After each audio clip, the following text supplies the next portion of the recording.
बीड हत्या प्रकरणातील दोषींवरती कारवाई होणारच अजित पवारांचं आश्वासन, तर धनंजय मुंडेंच्या राजीनाम्याच्या प्रश्नावर अजित पवार संतापले। बीड प्रकरणामध्ये मुख्य आरोपीला सोडून बाकी आरोपींवर मकोका लावला, मुख्यमंत्री मुख्य आरोपींना वाचवतायत, संजय राऊतांचा गंभीर आरोप। सरकार गुन्हेगारांना मुळीच सोडणार नाही, पुरावे गोळा करून कारवाई केली जाते हे संजय राऊतांना माहीत नाही, त्यामुळे त्यांनी आधी प्रशासन जाणून घ्यावं, नारायण राणेंचा संजय राऊतांवर पलटवार। माफियांना सरकार संरक्षण देतंय, फक्त पक्ष आणि सत्ता टिकवण्यासाठी सरकारकडून हे सुरू आहे, तर सरकार माफियांकडून संरक्षणाचे पैसे घेतंय का हे पाहावं लागेल, राऊतांचं वक्तव्य। राऊतांच्या आरोपांना नारायण राणेंचं प्रत्युत्तर, शिवसेनेची सत्ता असताना राऊत कोणकोणत्या माफियांना भेटत होते, नारायण राणेंचा सवाल।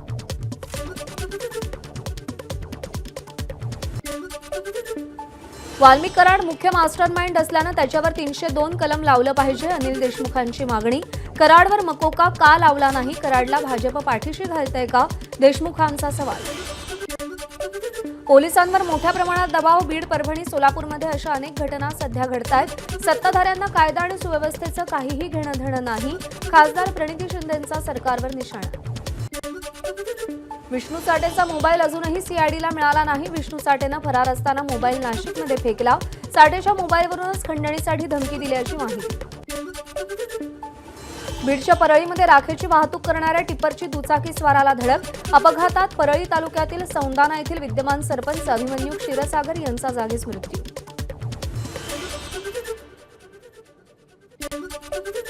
परळीत झालेली घटना घातपात की अपघात याचा शोध अजून लागायचाय, आमदार सुरेश धस यांची प्रतिक्रिया।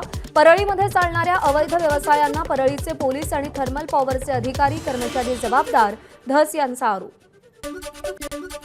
वाल्मिक कराडनं ऊस तोडणी यंत्रासाठी अनेकांकडून पैसे घेतले, आमदार सुरेश धस यांचा आरोप। 141 हार्वेस्टरसाठी 5000 लोकांकडून 8 लाख गोळा केले, यात आका आणि आका हे दोघंही सहभागी, धस यांचं वक्तव्य।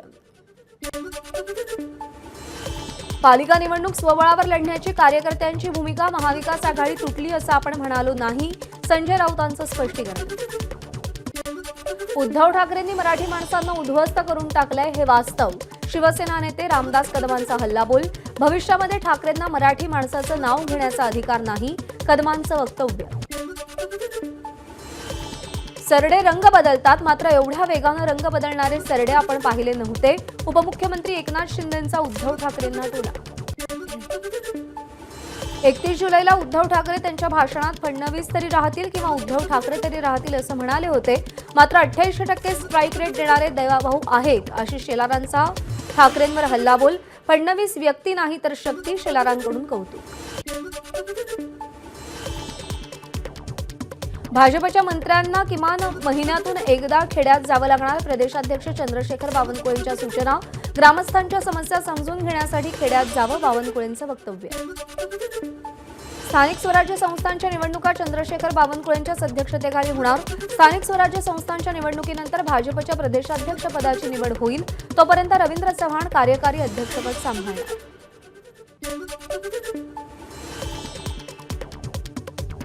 साईंच्या आशीर्वादानं पदभार स्वीकारलाय, मुख्यमंत्री फडणवीसांच्या नेतृत्वाखाली महाराष्ट्राला पहिल्या क्रमांकावर नेण्याचे प्रयत्न सुरू, रवींद्र चव्हाणांची प्रतिक्रिया। उद्धव ठाकरेंची साथ सोडू नका म्हणत माजी खासदार चंद्रकांत खैरेंनी मेळाव्यात कार्यकर्त्यांसमोर हात जोडले, आगामी पालिका निवडणुकीच्या पार्श्वभूमीवर संभाजीनगरमध्ये पार पडलेल्या मेळाव्यात अंबादास दानवे आणि खैरेंची उपस्थिती। उपमुख्यमंत्री एकनाथ शिंदेंकडून ठाण्यातील विंटेज कार एक्झिबिशनची पाहणी, यावेळी एकनाथ शिंदेंनी विंटेज कार चालवली। रेमंड समुदायाच्या वतीनं विंटेज कार सुपरकार प्रदर्शन, उद्योगपती गौतम सिंघानियांसह एकनाथ शिंदेंची सुपरकार फेरी, स्पोर्ट्स कारमधून एकनाथ शिंदेंनी ड्रिफ्टिंगचा अनुभव घेतला। ठाण्यातील विंटेज कार प्रदर्शनात एकनाथ शिंदेंनी सुपर बाईक चालवली, तसंच अनेक वर्षांनंतर एकनाथ शिंदेंनी रिक्षाही चालवली।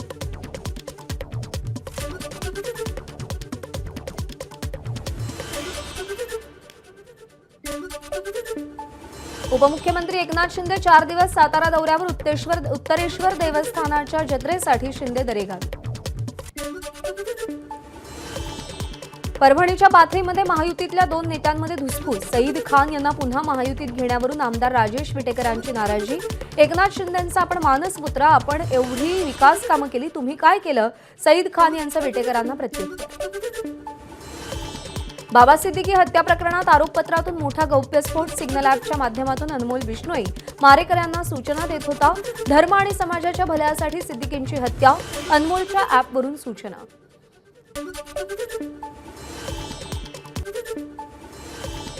टोरेस घोटाळा प्रकरणात आतापर्यंत 9 कोटींचा ऐवज जप्त. शनिवारी पोलिसांनी दादर कार्यालयाची झाडाझडती घेतली. या कार्यालयासाठी दरमहा 25 लाख रुपये भाडं मोजलं जात असल्याचं तपासात समोर. प्रदूषणमुक्त मुंबईसाठी पालिका आता प्लास्टिक बंदीची कठोर अंमलबजावणी करणार.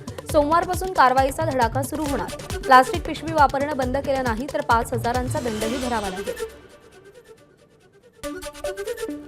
यापुढे सिद्धिविनायक मंदिरामध्ये मिळणारा प्रसाद प्लास्टिकच्या पिशवीतून न देता कागदाच्या पिशवीतून देण्याचा मंदिर प्रशासनाचा निर्णय. मंदिरात येणाऱ्या भाविकांनीही मंदिर परिसरात प्लास्टिकचा वापर टाळण्याचं आवाहन. आता अपघातग्रस्तांना मदत केल्यास 25,000 रुपये मिळणार. आतापर्यंत मदत करणाऱ्यांना 5,000 रुपये मिळायचे. आता ते वाढवून 25,000 रुपये करण्यात येणार असल्याची केंद्रीय मंत्री गडकरींची माहिती. एसटी कर्मचारी आणि त्यांच्या कुटुंबियांना मोफत औषधोपचार मिळावेत यासाठी कॅशलेस रुग्णालय उभारलं जाणार. राज्य शासनाच्या महात्मा फुले आरोग्य योजनेतून 5 लाखांपर्यंतचे मोफत उपचार. परिवहन मंत्री प्रताप सरनाईकांची घोषणा. मुंबईतल्या वाढत्या प्रदूषणाला बांधकामांमधून उडणारी धूळ कारणीभूत असल्यानं पालिका प्रत्येक वॉर्डमध्ये 4 मोबाईल डस्ट सक्शन मशीन घेणार. प्रत्येक मशीनसाठी पालिका 40 लाखांचा खर्च करणार. बोरिवलीच्या संजय गांधी राष्ट्रीय उद्यानातील बेकायदा बांधकामांवरून मुंबई उच्च न्यायालयानं राज्य सरकारवर ताशेरे ओढले. नॅशनल पार्कमध्ये बांधकाम उभाराल तर खबरदार अशा शब्दात हायकोर्टानं सरकारला खडसावलं.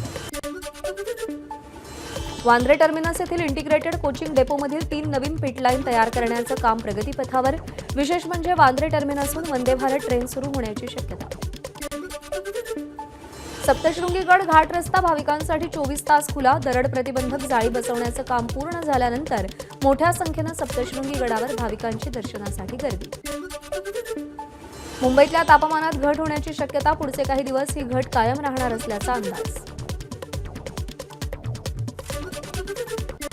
विशाळगडावरील पायथ्याशी पोलिसांचा मोठा बंदोबस्त. उरुसाला महसूल आणि पुरातत्व विभागाची परवानगी नाही.